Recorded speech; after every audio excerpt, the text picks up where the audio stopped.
Hello students, welcome back to our channel. आज हम सीखेंगे parallelogram law of vector addition, यानी कि सदिशों के जोड़ का चतुर्भुज वाला नियम। मैं सारी चीजें हिंदी और इंग्लिश दोनों भाषाओं में रिपीट करूंगा सो दैट जो भी बच्चा देख रहा हो उसे अगर हिंदी में देखना हो, समझना हो तो उसके लिए भी कंफर्टेबल हो, और अगर इंग्लिश में समझना हो तो उसके लिए भी कंफर्टेबल हो। So let's start. Parallelogram law of vector addition कुछ नहीं है। हमारे लास्ट लेक्चर में हमने बताया था आपको triangle law of vector addition, त्रिभुज का नियम सदिशों के योग के लिए। उसी का एक कॉपी कैट है ये चीज। आइए देखते हैं कैसे। मान लो कि एक वेक्टर है ए, ठीक है, दूसरा वेक्टर है बी। अभी इन दोनों को जोड़ना है अगर हमें, तो याद करो हम triangle law of vector addition यानी कि सदिशों के त्रिभुज योगफल के केस में क्या करते थे। वेक्टर्स को हम एक ऑर्डर में लेके चलते थे, यानी कि पहले बी वेक्टर को लिखेंगे हम, फिर बी के हेड पे ए का टेल रखेंगे, ठीक है, या फिर ए जैसा है उसको वैसे ही रहने दो, फिर ए के हेड पे बी का टेल रखेंगे, ठीक है। तो ये एक ऑर्डर हो गया। बी के बाद ए, ऑर्डर में, ऑर्डर का मतलब क्या है कि पहले के हेड पे दूसरे का टेल, फिर उसके हेड पे तीसरे का टेल, इस तरह से। यहां भी वही चीज मेंटेन है। अब ये दोनों ही केस हमें triangle law of vector addition के हिसाब से आंसर देंगे, रिजल्टेंट क्या होगा। इस केस में क्या होगा रिजल्टेंट, यानी कि परिणामी क्या होगा, पहले वेक्टर के टेल से दूसरे वेक्टर के हेड को, यानी कि पहले सदिश के टेल से, पूंछ से दूसरे वेक्टर के सिर को मिलाएंगे, और ये जो लाइन बनेगी इन दोनों पॉइंट्स को मिलाने वाली, ये हमारा रिजल्टेंट वेक्टर होगा, यानी कि परिणामी वेक्टर, परिणामी सदिश इसको बोलते हैं हिंदी में, ठीक है। तो रिजल्टेंट वेक्टर क्या हुआ, फर्स्ट वेक्टर का टेल से यानी कि पहले सदिश के पूंछ से लास्ट वेक्टर के हेड को, यानी कि अंतिम सदिश के सिर को मिलाने वाला जो लाइन है, लाइन वेक्टर है, वो है हमारा रिजल्टेंट वेक्टर, यानी कि परिणामी वेक्टर। इस केस में भी यही रिजल्टेंट होगा, आर वेक्टर, पहले वेक्टर के पूंछ से, टेल से, दूसरे वेक्टर के हेड पे, सिर पे, ठीक है। आप देख सकते हैं कि इस केस में भी जो आर वेक्टर है वही इस केस में भी आर वेक्टर है। डायरेक्शन यहाँ पर सेम है, मैग्नीट्यूड थोड़ा डिफरेंट हो सकता है क्योंकि मैंने स्केल लेके ऑफ कोर्स नहीं इनको मार्क किया है, ठीक है। अब ये तो हो गया भाई triangle law of vector addition, त्रिभुज वाला नियम, ठीक है। ट्रायंगल लॉ, त्रिभुज वाला नियम कि किस तरह से हम लोग त्रिभुज के नियम को यूज करते हुए रिजल्टेंट वेक्टर यानी कि परिणामी सदिश निकालेंगे। अब अगर हमें parallelogram law of vector addition लगाना है तो उस केस में हम क्या करते हैं, हम ऑर्डर को मेंटेन नहीं करते। Parallelogram law of vector addition यानी कि चतुर्भुज वाले नियम में क्या करते हैं, ऑर्डर को मेंटेन नहीं करते, यानी कि पहले का हेड पे दूसरे का टेल, पहले के सिर पे दूसरे का पूंछ नहीं आएगा। तो क्या होता है इसमें दोनों वेक्टर्स का जो टेल है वो एक पॉइंट पे होना चाहिए, दोनों सदिशों का जो पूंछ है वो एक ही पॉइंट पे होना चाहिए। जैसे कि इस डायग्राम में आप देख रहे हैं कि वेक्टर ए यानी कि सदिश ए का जो पूंछ है, जो टेल है, वही पॉइंट वेक्टर बी यानी कि सदिश बी का भी पूंछ है, टेल है कि नहीं। तो अब इस केस में हम क्या लगाएंगे, parallelogram law of vector addition. Result में कोई डिफरेंस नहीं आएगा, ठीक है। ये सिर्फ उनके लिए है जो ट्रायंगल लॉ यानी कि त्रिभुज वाले नियम को इमेजिन नहीं कर पाते, समझ नहीं पाते हैं ढंग से, जो रट लेते हैं कि चलो ठीक है ऐसे ऐसे वेक्टर्स आया, सदिश आया तो उनका जोड़ घटाना कर दिया, ये रिजल्ट आ गया, उनकी वजह से इसको निकाला गया, नहीं तो इससे कभी जरूरत ही नहीं पड़ती। तो आइए देखते हैं कैसे इसको करेंगे solve. Parallelogram law of vector addition ये बोलता है कि अगर हमारे पास दो सदिश हैं, दो वेक्टर्स हैं जिनकी टेल, जिनकी पूंछ एक ही पॉइंट पे है, तो हम क्या करेंगे कि पहले वेक्टर के समांतर, पहले वेक्टर के पैरेलल एक लाइन खींचेंगे, यानी कि फर्स्ट वेक्टर के पैरेलल एक लाइन खींचेंगे। ये हो गया ए वेक्टर के हिसाब से, ठीक है। सेम ए वेक्टर का कॉपी कैट हमने बनाया यहाँ पे, इसी तरह से बी वेक्टर को भी हमने कॉपी कैट बना दिया, ये हो गया बी वेक्टर। अब हमें पता है कि भाई अगर हम किसी वेक्टर को एक पोजीशन से दूसरे पोजीशन पे मूव कराएं, without changing its magnitude and direction. यानी कि अगर हम किसी सदिश को एक जगह से दूसरे स्थान पर लेकर जाएं, किस तरह से कि इस तरह से कि उसका ना दिशा बदले और ना ही उसके परिमाण बदले, लंबाई बदले, तो वो दोनों सदिश सेम होते हैं, दोनों वेक्टर्स सेम होते हैं। ठीक है, तो ये वेक्टर और ये वेक्टर सेम है, एक ही वेक्टर है, बस इसका मैंने कॉपी बना दिया है। इसी तरह से ये भी वेक्टर और ये भी वेक्टर सेम है, एक ही वेक्टर है, बस उसका मैंने कॉपी बना दिया है। तो दो वेक्टर जो हमारे पास गिवन है, तो इसका रिजल्टेंट निकालने के लिए हम क्या करते हैं, एक पैरेललोग्राम बनाते हैं। ये पैरेललोग्राम है। पैरेललोग्राम क्या होता है? पैरेललोग्राम एक ऐसा क्वाड्रिलेटरल होता है जिसकी पेयर ऑफ लाइंस पैरेलल होनी चाहिए। यानी कि ये लाइन और ये लाइन पैरेलल है, ये लाइन और ये लाइन पैरेलल है कि नहीं? तो इसको बोलते हैं पैरेललोग्राम। देखो ये सेम है, यानी इसके पैरेलल ये और इस वाले के पैरेलल ये वाला, मतलब ये भी एक पैरेललोग्राम है, इसीलिए इसको बोलते हैं parallelogram law of vector addition. तो रिजल्टेंट क्या होगा इसमें? इसमें जो रिजल्टेंट होता है वो होता है दोनों वेक्टर्स का जो टेल है, यानी कि ये पॉइंट, ठीक है, इसको अगर हम पॉइंट ए बोल दें, कैपिटल ए, तो कैपिटल ए से खींचा गया जो डायगोनल है इस पैरेललोग्राम का, that is the resultant vector. अगर हिंदी में बोले तो वेक्टर ए और वेक्टर बी की जो पूंछ जिस पॉइंट पे मिल रही थी, यानी कि पॉइंट ए, तो पॉइंट ए से चालू होने वाला जो विकर्ण है इस चतुर्भुज का, वो विकर्ण ही परिणामी सदिश होगा। ठीक है, अब देखो triangle law of vector addition से ये आया था हमारा रिजल्टेंट, ये आया था resultant. Parallelogram law of vector addition से ये आया रिजल्टेंट। क्या तीनों केस में रिजल्टेंट सेम डायरेक्शन में है?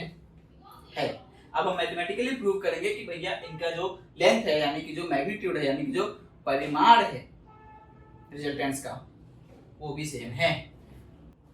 तो लेट अस से कि ये हमारा वेक्टर ए है और ये हमारा वेक्टर बी है, तो इसका रिजल्टेंट कैसे निकलेगा? हम क्या करेंगे, सबसे पहले तो हमें ये इंश्योर करना है कि हम यहाँ पे पैरेललोग्राम लॉ लगा सकते हैं या नहीं। उसके लिए क्या पॉइंट होना चाहिए? सिर्फ एक कंडीशन है, वेक्टर ए और वेक्टर बी एक ही पॉइंट से स्टार्ट होनी चाहिए, यानी कि वेक्टर ए का जो टेल है, वेक्टर बी का जो टेल है, एक ही पॉइंट होना चाहिए। क्या दोनों की टेल सेम पॉइंट पे है? क्या सदिश ए और सदिश बी की पूंछ एक ही पॉइंट पे है? हाँ, तो यहाँ पे हम पैरेललोग्राम लॉ यानी कि सदिशों के योग का चतुर्भुज नियम हम लगा सकते हैं। क्या करेंगे, दोनों वेक्टर्स यानी कि दोनों सदिशों के पैरेलल, पैरेलल का मतलब होता है समांतर, दो लाइंस खींचेंगे, ठीक है, ये बन गया हमारा समांतर चतुर्भुज यानी कि पैरेललोग्राम। ये अब क्या हुआ, अगर इसकी लेंथ ए है तो इसकी लेंथ भी ए होगी। अभी हम थोड़ा सा सदिश को भूल जाते हैं क्योंकि हम प्योर मैथ कर रहे हैं, अलजेब्रा वाली चीज, ठीक है। तो इसकी लंबाई अगर ए है, इसकी लंबाई बी है, तो इसकी लंबाई भी ए होगी और इसकी लंबाई भी बी होगी, ठीक है। अब क्या करेंगे, थोड़ा सा हमें दिमाग का इस्तेमाल करना पड़ेगा। अगर मैं इस क्वाड्रिलेटरल को नाम दे दूं ए बी सी डी, तो मैं सी से लाइन ए बी पर परपेंडिकुलर ड्रॉ करूंगा, यानी कि पॉइंट सी से लाइन ए बी पर एक लंब ड्रॉ करूंगा, लंब खींचूंगा, ठीक है।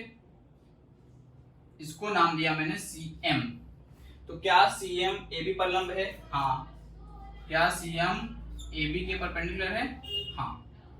इतना काम मुझे एक्स्ट्रा करना पड़ेगा भाई। अब मैंने बताया था आप लोगों को कि दो वेक्टर्स के बीच में एंगल कैसे मेजर करते हैं। जब भी दो वेक्टर्स के बीच में एंगल मेजर करना होता है तो दोनों वेक्टर के जो टेल है उसको हम एक ही पॉइंट पे रखते हैं।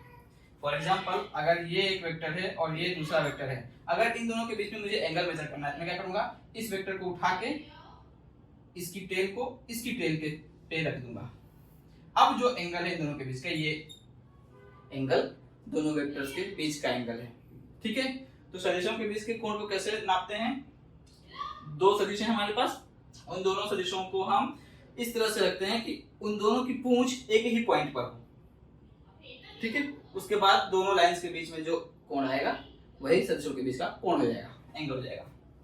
यहाँ पर देखो, क्या वेक्टर ए और वेक्टर बी एक ही पॉइंट से स्टार्ट हो रहे थे? हाँ। तो इनकी पूछ तो पहले से ही एक ही पॉइंट पर है, तो ये जो कोण है, एंगल जो थीटा है, यही वेक्टर ए और वेक्टर बी के बीच का एंगल है। ठीक है, तो angle DAB equals to theta, ये हमने ले लिया, ये क्वेश्चन में दिया होगा, देखेंगे जब सवाल हल करेंगे उस टाइम।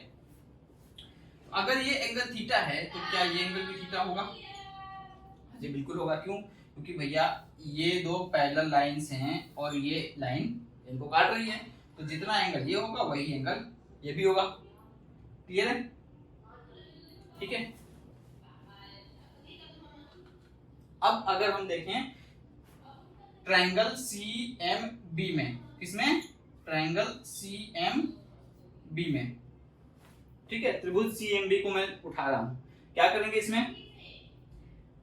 अगर मैं ट्रिग्नोमेट्री यानी कि त्रिकोणमिति लगाऊं तो क्या होगा? थीटा अपने को पता है, ठीक है, CB की लेंथ पता है 1, है ना, तो मैं यहाँ पे ट्रायंगल बना रहा हूं अलग से, ताकि जिसको दिक्कत हो रही है ऊपर समझने में उसको यहाँ पे समझ आ जाए। CMB, अब देखो ए क्या है? 90 डिग्री के सामने की लाइन है, तो 90 डिग्री के सामने वाले को हमेशा क्या बोलते हैं? हाइपोटेनस, कर्ण। ठीक है, तो अपना जो हाइपोटेनस h है उसकी वैल्यू हो गई a, लेंथ लंबाई a, और ये एंगल हो गया थीटा। ठीक है, बेस अपना क्या है? BM। त्रिभुज की वो साइड जो एंगल थीटा बनाती है, किसके साथ? हाइपोटेनस के साथ, उस साइड को हमेशा बेस बोलते हैं। तो ये हो गया अपना बेस, हिंदी में बोले तो आधार। ये हो गया अपना परपेंडिकुलर, हिंदी में बोले तो लंब, और ये हो गया अपना हाइपोटेनस, हिंदी में बोले तो कर्ण। ठीक है, चलो अब अपने पास देखो हाइपोटेनस है और एक एंगल है, बहुत अच्छा। तो अपन क्या BM निकाल सकते हैं, बेस की वैल्यू निकाल सकते हैं, बेस की लेंथ निकाल सकते हैं। बिल्कुल भाई, अपने को पता है कि base upon hypotenuse equals to क्या होता है? cos theta. तो बेस इक्वल टू क्या हो गया? हाइपोटेनस cos थीटा, और हाइपोटेनस अपना कितना है? a, तो b equals to a into cos theta. सही है। इसी तरह से क्या हम परपेंडिकुलर यानी कि लंब भी निकाल सकते हैं। कैसे निकालेंगे? Perpendicular upon hypotenuse equals to sin theta, so p upon h equals to sin theta, यानी कि p equals to h sin theta, और h क्या है? a है, p equals to a sin theta. ठीक है, बस हमारा काम हो गया, इतना चाहिए था। तो मैं परपेंडिकुलर यानी कि CM को लिख सकता हूं P sin A sin theta, और बेस यानी कि BM को लिख सकता हूं A cos थीटा। ठीक है, बहुत बढ़िया। अब क्या चाहिए अपने को? अपने को चाहिए डायगोनल। अभी डिस्कस किया था हमने कि parallelogram law of vector addition के हिसाब से जो पैरेललोग्राम का डायगोनल होगा वही रिजल्टेंट वेक्टर होगा, और वो डायगोनल कौन सा होना चाहिए? उसकी पूंछ भी वेक्टर ए और वेक्टर बी के पूंछ पे ही स्टार्ट होनी चाहिए।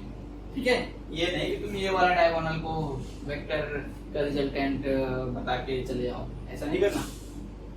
ठीक है, चलो इसको हटा देता हूं। अब हमें चाहिए आर। अब आओ दूसरा ट्रायंगल देखते हैं। कौन सा ट्रायंगल? Triangle ACM। ACM बोलो, ये C और M, क्या ये 90 डिग्री का एंगल है? ACM 90 डिग्री का एंगल है, 90 डिग्री का एंगल है। ठीक है, इसको मैं बोल रहा हूँ R। ठीक है, AM को क्या मैं AB प्लस BM लिख सकता हूँ? हाँ, AB की लेंथ कितनी है? B, और BM की लेंथ कितनी है? A cos theta. तो क्या मैं इसको B plus A cos theta लिख सकता हूँ? बिल्कुल लिख सकता हूँ। और CM की लेंथ कितनी है? अभी हमने निकाली, A sin theta. A sin theta. अब क्या करना है भाई? तुमको AM पता है, तुमको CM पता है, तुमको आर ही तो निकालना है, एसी तो निकालना है, तुमको हाइपोटेनस तो निकालना है। तो हाइपोटेनस इक्वल्स टू क्या होता है, h square equals to p square plus b square. Pythagoras का थ्योरम क्या बोलता है कि हाइपोटेनस का स्क्वायर इक्वल्स टू परपेंडिकुलर का स्क्वायर प्लस बेस का स्क्वायर। हिंदी में बोले तो कर्ण का स्क्वायर बराबर लंब का स्क्वायर प्लस आधार का स्क्वायर। इक्वल्स टू क्या हो जाएगा, परपेंडिकुलर कितना है भाई, a sin थीटा इसका स्क्वायर प्लस बेस कितना है अपना, अब बेस b बस नहीं है ना, इसको मैं ऐसे लिख देता हूँ बेस का स्क्वायर, ठीक है, ताकि कंफ्यूजन ना हो कि यहाँ b लिखा है फिर यहाँ पे कुछ और लिख दिया। तो बेस अपना क्या है, b plus a cos theta, सिर्फ b नहीं है, b plus a cos theta का होल स्क्वायर। इसको सॉल्व करो फटाफट, a square sin square theta plus b square plus a square cos square theta plus 2ab cos theta equals to क्या हो गया, a square sin square theta और a square cos square theta को मैं एक साथ लेके आऊंगा, ये हो गया a square sin square theta plus cos square theta plus b square plus 2ab cos theta equals to sin square theta plus cos square theta कितना होता है, इसकी वैल्यू होती है 1।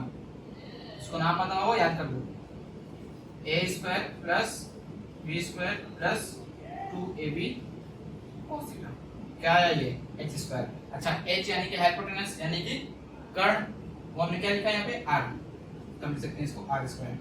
तो r स्क्वायर बराबर ये है, तो r बराबर क्या होगा, r बराबर इधर रूट जाएगा, root over a square plus b square plus 2ab cos theta. अब देखो क्या ये वही फॉर्मूला है जो हमने ट्रायंगल लॉ से लेके आए थे। ट्रायंगल लॉ में भी तो क्या करते थे, a का स्क्वायर करते थे, b का स्क्वायर करते थे और plus 2ab into cos theta, जहां पे थीटा क्या होता था, दोनों वेक्टर्स के बीच का एंगल, दोनों सदिशों के बीच का कोण, वही तो थीटा होता था, है ना। यहाँ पे थीटा वही है, क्या डिफरेंस है दोनों के रिजल्टेंट में, कुछ नहीं, डिफरेंस सिर्फ ये है कि मैं इस चीज को इमेजिन कर पा रहा हूँ, सामने वाला इंसान इस चीज को इमेजिन नहीं कर पा रहा है कि दोनों एक ही चीज है। पैरेललोग्राम लॉ और ट्रायंगल लॉ एक ही चीज है, ठीक है। अगर आपको एग्जाम में पूछा जाता है कि पैरेललोग्राम लॉ का प्रूफ करो, ऐसे करोगे, सिर्फ उसी के लिए मैंने बताया है, बाकी किसी और काम के लिए नहीं है। चलिए अभी एक चीज और बची हमारे प्रूफ में, एंगल निकालना है कि भाई ये जो हमारा रिजल्टेंट है ये वेक्टर बी से कितना एंगल बना रहा है, मान लिया कि अल्फा एंगल बना रहा है। क्या करना है, फिर से वही ट्रायंगल उठाएंगे हम। अब ये एंगल तो अल्फा ही है, ठीक है नहीं, ये वेक्टर बी वाली लाइन थी, ये लाइन है, ये रिजल्टेंट वाली यानी कि परिणामी वाली लाइन है, ये रिजल्टेंट यानी कि परिणामी वाली लाइन है, दोनों के बीच का एंगल अल्फा, ठीक है भाई। अब राइट एंगल ट्रायंगल गिवन है और तुमसे एक एंगल पूछ रहा है, दो साइड्स गिवन है, क्या करोगे, tan अल्फा लगाओ। tan अल्फा क्यों लगाओगे, क्योंकि भाई अपने को परपेंडिकुलर दिख रहा है क्या है और बेस दिख रहा है क्या है, तो परपेंडिकुलर अपॉन बेस यानी कि लंब बटे आधार क्या होता है, tan थीटा होता है। बस tan अल्फा बराबर लिख देता हूं भाई, तो perpendicular upon base equals to a sin theta upon b plus a cos theta. Theta क्या है, थीटा ध्यान रखना, थीटा ये वाला एंगल है ना, ठीक है। वेक्टर a और वेक्टर b के बीच का जो एंगल है वो है थीटा, और अल्फा क्या है, अल्फा रिजल्टेंट और वेक्टर b के बीच का एंगल है, ठीक है। अब देखो, अगर तुमसे कोई पूछे अल्फा क्या है, तुमने tan अल्फा निकाल दिया, अब अल्फा तुमको पता है कैसे निकालना है, अल्फा इक्वल टू क्या हो जाएगा, tan इधर से उधर जाएगा तो tan का इनवर्स चढ़ जाएगा, ये पूरा बॉक्स में जाएगा, अल्फा बराबर tan inverse of this value हो जाएगा, ठीक है। अल्फा बराबर tan inverse of a sin theta upon b plus a cos। खुश। अब कोई तुमसे पूछे कि भैया वेक्टर a से कितना एंगल बना रहा है, क्या समस्या है यार, समस्या क्या है, कुछ नहीं, वेक्टर a से एंगल निकालना है ना। देखो कैसे निकालते हैं, पहली चीज तो वेक्टर a से एंगल को हम क्या लिख सकते हैं कि थीटा माइनस अल्फा, सीधे सीधे, ठीक है। Angle between R vector and A vector क्या होगा, थीटा माइनस अल्फा, यही है ना। रिजल्टेंट यानी कि परिणामी वेक्टर और ए वेक्टर यानी कि ए सदिश के बीच का एंगल क्या है, ये पूरा थीटा था और ये अल्फा है, तो ये कितना बचा, थीटा में से अल्फा को माइनस कर दो, थीटा माइनस अल्फा। एक तो ये हो गया कि तुम अल्फा निकाल लो, थीटा माइनस अल्फा कर लो। दूसरा कैसे हो सकता है, अभी जो काम हमने अल्फा निकालने के लिए किया था वही काम हमें ये एंगल यानी कि बीटा निकालने के लिए करना पड़ेगा। कैसे करेंगे, अभी तक जो हमने काम किया था ये अल्फा निकालने के लिए, क्या किया था, अल्फा निकालने के लिए हमने सी से ए बी पर परपेंडिकुलर डाला, C M perpendicular to A B, ठीक है, सी से ए बी पर लंब डाला था। वही काम अब हमें ए डी पर लंब डाल के करना पड़ेगा। तो जब हम सी से ए डी पर लंब डालेंगे तो यहाँ पे आएगा, इसको मान लिया हमने कि पॉइंट एन है ये, ठीक है। अब ये ट्रायंगल देखो, कौन सा, ये वाला ट्रायंगल, ये एंगल क्या होगा, ये भी थीटा होगा। क्यों भाई, ये तो बी है, ये तो बी ही है ना, और ये ए को हमने आगे बढ़ाया है, तो भाई ये लाइन थी, ये एंगल थीटा था, ठीक है। यहाँ पर मैंने एक लाइन खींच दी ऐसे इसके पैरेलल और इसको आगे बढ़ा दिया, ये एंगल क्या होगा, थीटा। भाई ये दोनों लाइंस पैरेलल हैं और ये लाइन इन दोनों को काट रही है, ये थीटा हो गया एंगल, दोनों बराबर एंगल्स हो गए, ये थीटा हो गया, ये थीटा हो गया, ये हो गया 90 डिग्री। अब बढ़ा लिया हमने C N perpendicular to A D, जैसे यहाँ पे C M perpendicular to A B खींचा था वैसे C N perpendicular to A D खींच देंगे, सी एन डी। अच्छा ये लेंथ क्या है बी, ये लंबाई कितनी है बी है।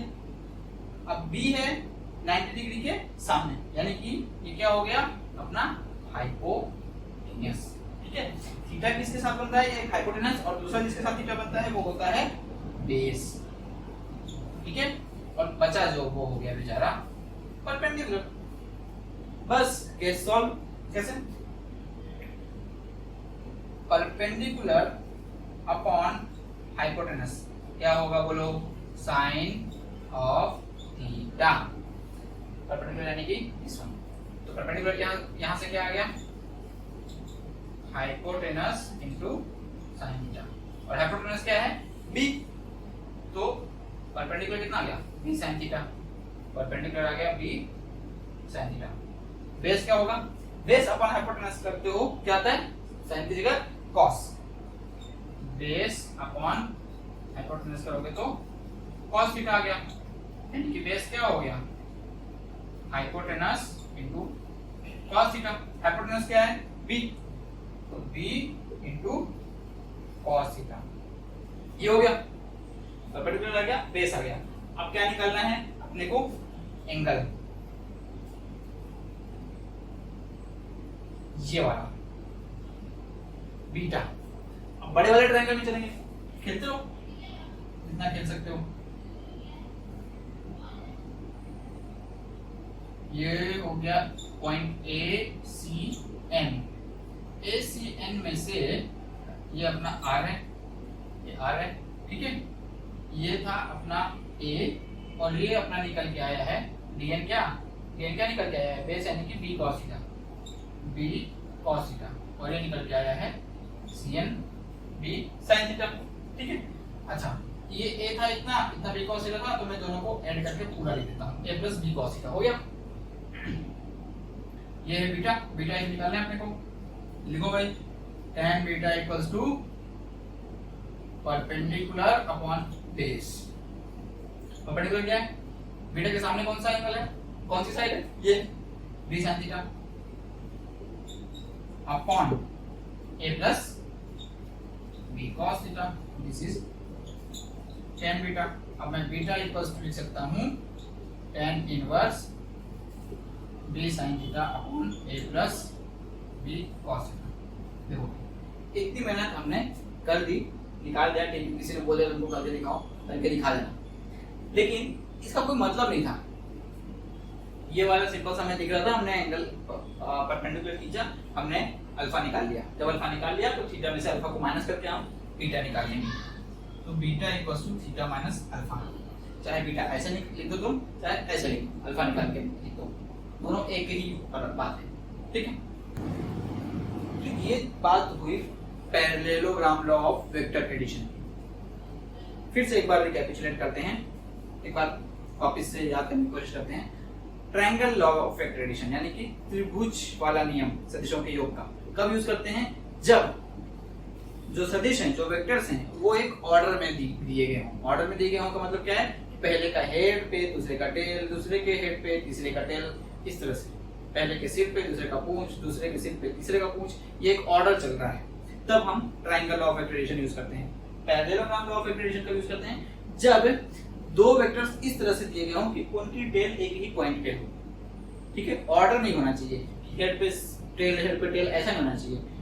सारी टेल्स यानी कि दोनों वेक्टर्स के टेल्स जो है वो एक ही पॉइंट पर हैं। ठीक है, दोनों सदिशों की जो पूंछ है वो एक ही पॉइंट पर हो, तब उन दोनों सदिशों का अगर हमें योग करना है, जोड़ निकालना है, तो हम पैरेललोग्राम लॉ यानी कि सदिशों के योग का चतुर्भुज वाला नियम यूज करते हैं।